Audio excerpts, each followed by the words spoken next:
በኦርቶዶክሳዊ አስተምህሮ በስራችን እንድናለን የሚል የለም። ታዲያ አሁን በስራዬ ዳንኩ ብሎ ሊናገር የሚችል ነብይ ነው? በጸጋ እግዚአብሔር እድናለሁ እያለ ስለለፈለፈ ብቻ ጸጋ እግዚአብሔርን አያገኝ። እኔ የነደፈኝ እባብ በውስጤ ያሰራጨው መርዝ አሁን በእባብ ቅርጽ በተሰራው እግዚአብሔር ባዘዘው በናስ እባብ በማየት እፈወሳለሁ ብናለሁ ብሎ አምኖት ያየ ድኗል። የአሕዛብስ ደግሞ አምላክ አይደለምን ይላል። ስለዚህ አሕዛብም ድነዋል።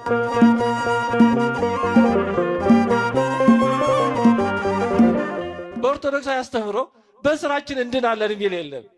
ሰው በስራው ቢጸድቅማ ክርስቶስ መሞት ባላስፈለገው ነበር። ሰው በስራው ቢጸድቅ ኖሮ ቅዱስ ጳውሎስ እንዳለው ክርስቶስ በከንቱ ሞተ እንዳለው ነበር የሚሆነው። ሰው በስራው መጽደቅ ከቻለ ክርስቶስ ለምን መከራ ይቀበላል? ወደ መስቀል የወጣው እኮ እንዲሁ እስኪ ምን ይመስላል ብሎ ለማየት አይደለም፣ ወይም እንደሚባለው እንደ አድቬንቸር አይደለም። ለኛ መዳን የሱ መከራ መቀበል የግድ አስፈላጊ ስለነበረ ነው። ስለዚህ መዳንን የሰጠን በዚህ ቸርነቱ ነው። ጸጋ ማለት ይሄ ስጦታ ማለት ነው። ጸጋ ማለት እኛ በምንም ነገር ልናገኘው ልንገዛው የማንችል በነፃ የተሰጠ ከቸርነቱ የተነሳ የተሰጠን ስለሆነ ማለት ነው።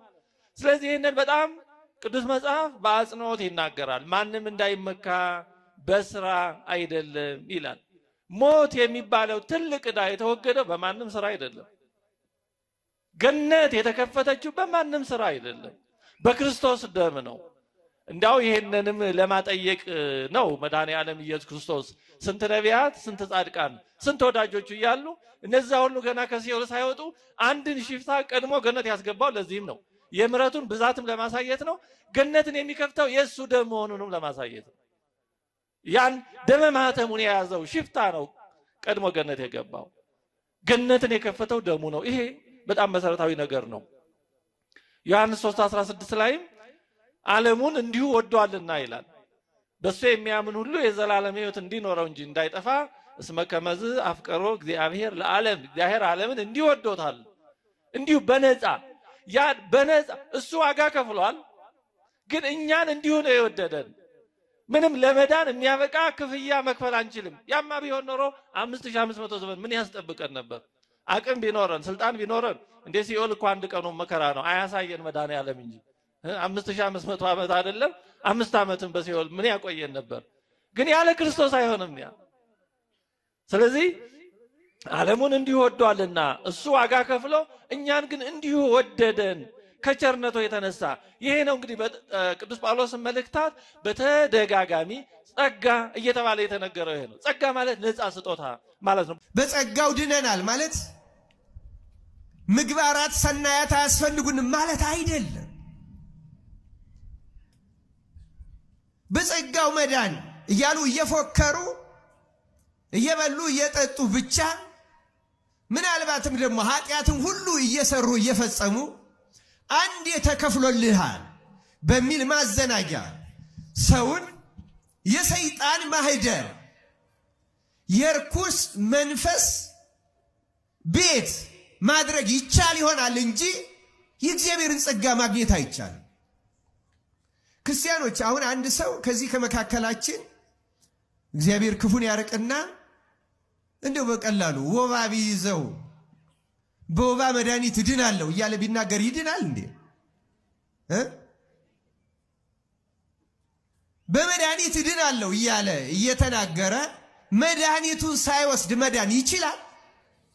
ሊድን የሚችለው በመድኃኒት እድናለሁ ብሎ በመናገሩ አይደለም። መድኃኒት ያድነኛል ብሎ በማመኑ አይደለም የሚድነው። የሚድነው የሚያስፈልገው መድኃኒት በሚያስፈልገው ስርዓት ሲወስድ ብቻ። አትብላ የተባለውን ምግብ ሳይበላ፣ አትጠጣ የተባለውን መጠጥ ሳይጠጣ፣ ሰዓቷን ሳያዛባ፣ ከመጠኑ ሳይጨምር ሳይቀንስ በተባለው መንገድ ምናልባትም ለዚያውም ደግሞ ሐኪሙ ትክክል በሆነ መንገድ ካዘዘው በዚህ መንገድ ካደረገው ሊድናል እንጂ መድኃኒት እኮ ያድነኛል በሽታ ምን ችግር አለው እያለ ቢንዘላዘን በሽታው ይገርለው ይጎዳው እንደው እንጂ ስለ መድኃኒት በመለፍለፉ ሊድን አይችልም ሰው። ልክ እንዲሁ አንድ ሰው በጸጋ እግዚአብሔር እድናለሁ እያለ ስለለፈለፈ ብቻ ጸጋ እግዚአብሔርን አያገኘው። ሰው የእግዚአብሔርን የማዳን ጸጋ ለመጠቀም ማድረግ ያለበትን የጸጋ ማግኛ መንገዶች ነው የምንለው። አንደኛ እምነት ነው። እምነት መሰረት ነው። ሰው በማመን እግዚአብሔር ለሰው የሰጠውን የመዳን ጸጋ ይቀበላል። መቀበል ነው። መስራት አንችልም፣ አናደርገውም። ግን እግዚአብሔር የሰጠውን ጸጋ አንዱ የምንቀበልበት የመጀመሪያው እምነት ነው፣ ማመን ማለት ነው። እምነት ስንል እግዚአብሔር ለእኛ ያደረገውን ነገር በሙሉ አዎ ለእኔ ነው ብሎ አምኖ መቀበል ማለት ነው። ምሳሌ ጌታችን ከጠቀሰው ይህን ከሚያስረዳ አንድ እንጥቀስ። ወበከመ ሰቀሎ ሙሴ ለአርዌ ምድር በገዳም ከማሁ ሀለው ለወልደ እጓለ እመሕያው ይሰቀላል። ስመ አጠራሩ ክብር ገና ይግባውና ሙሴ በምድረ በዳ እባብን እንደሰቀለ እንዲሁ የሰው ልጅም በእሱ የሚያምን ሁሉ የዘላለም ሕይወት እንዲኖረው እንጂ እንዳይጠፋ ይሰቀል ዘንድ ይገባዋል። አሁን ታሪክ ጠቅሶ ነው። ማን በምድረ በዳ እባብን ሰቀለ አለ? ሙሴ። ይሄ የት ይገኛል? ብሉይ ኪዳን ኦሪት ዘኍልቍ ላይ ባለፈው እንዳነሳ ነው። ብሉይ ኪዳን የሐዲስ ኪዳን ዋዜማ ማሳያ ነው። ታሪኩ እንዳለ ጌታችን የጠቀሰው አስቀድሞ በብሉይ እየሰራው ያሳየው እሱ ነው። ኦሪት ዘኍልቍ ምዕራፍ 21 ላይ አለ። ኦሪት ዘኍልቍ ምዕራፍ 21 ላይ ታሪኩ እንደዚህ ይላል። እግዚአብሔርም በሕዝቡ ላይ እባቦችን ሰደደ፣ ሕዝቡንም ነደፉ፣ ከእስራኤልም ብዙ ሰዎች ሞቱ። ሕዝቡም ወደ ሙሴ መጥተው በእግዚአብሔርና በአንተ ላይ ስለተናገርን በድለናል፣ እባቦችን ከኛ ያርቅልን ዘንድ ወደ እግዚአብሔር ጸልይልን አሉት። ሙሴም ስለ ሕዝቡ ጸለየ። እግዚአብሔርም ሙሴን እባብን ሰርተህ በዓላማ ላይ ስቀል። ዓላማ ማለት የሚታይ ቦታ ማለት ነው፣ እንዳደባባይ። እባብን ሰርተህ በዓላማ ላይ ስቀል፣ የተነደፈም ሁሉ ሲያያት በሕይወት ይኖራል አለው። ሙሴም የናሱን እባብ ሰርቶ በዓላማ ላይ ሰቀለ። እባብም የነደፈችው ሰው ሁሉ የናሱን እባብ ባየ ጊዜ ዳነ ይላል። ይህን ያደረገ እግዚአብሔር የተመሰገነ ይሁን። ለአዲስ ኪዳን ማረጋገጫ ነው። እንዴት ክርስቶስ ይሞታል፣ እንዴት ይሰቀላል የሚል ቢኖር ይኸው በብሉይ ኪዳን ምሳሌው እንኳን ምንም ሕይወት የሌለው ግዑዝ የሆነ ከናስ የተሰራ በመርዘኛው እባብ ቅርጽ የተሰራ የናስ እባብ በመርዘኛው እባብ የተነደፉ ሰዎች ሲያዩት ድነዋል። እንዴት አምላክ ይሞታል፣ እንዴት አምላክ ይሰቀላል ለምን የሚል ቢኖር ይኸው ለምን እንዲሆነ በብሉይ ኪዳን። ስለዚህ ጌታችን ይሄን ጠቅሶ ነው ያሳየው። ዋናው እዚህ ላይ የምናነሳው የእምነትን ነገር ነው። ጌታችንም ለዛ ስለሆነ የጠቀሰው እንግዲህ ከብዙ ነገሮች አንዱ ማለት ነው። እንግዲህ በዓላማ ላይ የተሰቀለው እባብ ልብ በሉ፣ ከናስ የተሰራው በራሱ እባብ አይደለም፣ ግን የተሰራው በእባብ ቅርጽ ነው። ስለዚህ አሁን ያ መርዘኛው እባብ የነደፈው ሰው ወደ ተሰቀለው የናስ እባብ ወጥቶ ካየ አምናለሁ እድናለሁ ብሎ አምኖ ማለት ነው። እኔ የነደፈኝ እባብ በውስጤ ያሰራጨው መርዝ አሁን በእባብ ቅርጽ በተሰራው እግዚአብሔር ባዘዘው በናስ እባብ በማየት እፈወሳለሁ ድናለሁ ብሎ አምኖ ወጥቶ ያየ ድኗል። ያልወጣ ደግሞ አልዳነም ነው ቁም ነገሩ። እኔን የነደፈኝ ባዮሎጂካሊ ሕይወት ያለው በደም የሚሰራጭ መርዝ ነው። የተሰቀለው በዓላማ ላይ እባብ ግን እባብ ያልሆነ እባብ የሚመስል ከናስ የተሰራ ነው ብሎ እመራመራለሁ ብሎ ማለት ነው። ምን አገናኝ? የጅሎች ነገር ነው ብሎ ቢቀር ይቀርበታል። በመርዙ በሰውነቱ ተሰራጭቶ ይገለዋል። በሱ ቤዛነት በኩል ሆኗል። እሺ ታዲያ አሁን በእስራኤል ዳንኩ ብሎ ሊናገር የሚችል ነብይ ማን ነው? ከዛ ሲቀጥል እንዲህ ይላል፣ ትምክህት እንግዲህ ወዴት ነው ይላል። እውነቱ ምክንያቱም ጽድቁን ያሳይ ዘንድ እሱ በጸጋ አድኗቸዋል። በቃ ስለዚህ የቀደመውን ኃጢአት ስለመተው ተነገረ። በጣም ጥሩ። ያንን ያደረገው ደግሞ በሱ ቤዛነት በኩል ሆኗል። እሺ ታዲያ አሁን በእስራኤል ዳንኩ ብሎ ሊናገር የሚችል ነብይ ማን ነው? በጣም ጥሩ። እንደገና ከክርስቶስ ወዲህም ደግሞ በራሱ ሊመካ የሚችል ማን ነው? ማንም። ምክንያቱም የመዳን በር በክርስቶስ ተከፍቷልና። ስለተከፈተ ታዲያ አሁን ትምክህት እንግዲህ ወዴት ነው? እርሱም ቀርቷል ይላል። በየትኛው ሕግ ነው? በስራ ሕግ ነውን? አይደለም ይላል። አሁን እቺ ናት እንግዲህ ሰዎች መጥፊያ መንገድ። በስራ ሕግ ነውን ይላል። ስለዚህ አሁን ክርስቶስ በመስቀል የተሰቀለው በሰዎች ስራ ነው?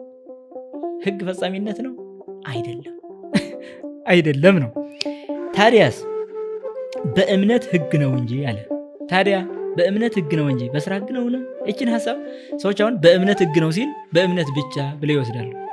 በስራ ሕግ አይደለም ያለ የቀደመ ኃጢአት ስለመተው ተናግሯል። በእግዚአብሔር ችሎታ የሚሆን ነገር ነው። ስለዚህ ያ በስራ የሚሆን አይደለም እያለን ያለ ነው። ያንን ስራ ደግሞ አምነው ለሚመጡት ደግሞ በእምነት የሚሆን መሆኑን ይነግረናል። ስለዚህ በእምነት ሕግ ነው እንጂ አለ። ሰው ያለ ሕግ ስራ በእምነት እንዲጸድቅ እንቆጥራለንና አለ። አሁን በደንብ ይታያል። ሰው አለ ያለ ሕግ ስራ በእምነት እንዲጸድቅ እንቆጥራለንና። እዚህ ጋር ሕግ ያለው በኦሪት ሕግ በነበሩ ሰዎች ያንን ሕግ በመፈጸም መጽደቅ ስላልቻሉ፣ ነገር ግን ምን አደረገ? ያለ ሕግ ያጸደቃቸው ክርስቶስ እንዳለ ያምናሉ፣ ይቀበላሉ። ስለዚህ በዛ እምነት እንዲጸድቅ ወይም እንዲጸደቅ እንቆጥራለን። ይህ ካለ በኋላ ምን ይላል? ወይስ እግዚአብሔር የአይሁድ ብቻ አምላክ ነውን ይላል። ሲያመጣ እንግዲህ ወደፊት እግዚአብሔር የአይሁድ ብቻ አምላክ ነውን? የአሕዛብስ ደግሞ አምላክ አይደለምን ይላል። ስለዚህ አሕዛብም ድነዋል። እንደዛ ከሆነ ምን ሊሆን ነው ማለት ነው? የአይሁድም የአሕዛብም አምላክ እንደሆነ ይነግረናል። ታዲያስ አዎን የተገረዘን ስለ እምነት ያልተገረዘንን በእምነት የሚያጸድቅ አምላክ አንድ ስለሆነ አለ። ስለዚህ አሁን ሕግ ስራ በዚህ መልክ ያለው የተናገረውን ምን አለ? በእምነት የሆነ የተገረዘ አይሁዳዊ፣ በእምነት ያልሆነ ያልተገረዘ ደግሞ አሕዛብ፣ እነዚህ ሁሉ እንዲጸድቁ አለ። ስለዚህ አሁን እዚህ ታዲያ እምነት የሌላቸው አሕዛብም እንዲጸድቁ፣ ስለዚህ ያልተገረዘንም በእምነት የሚያጸድቅ ያልተገረዘንም በእምነት የሚያጸድቅ አሕዛብም መጥተው የሚጸድቁበት መንገድ ተከፈተ።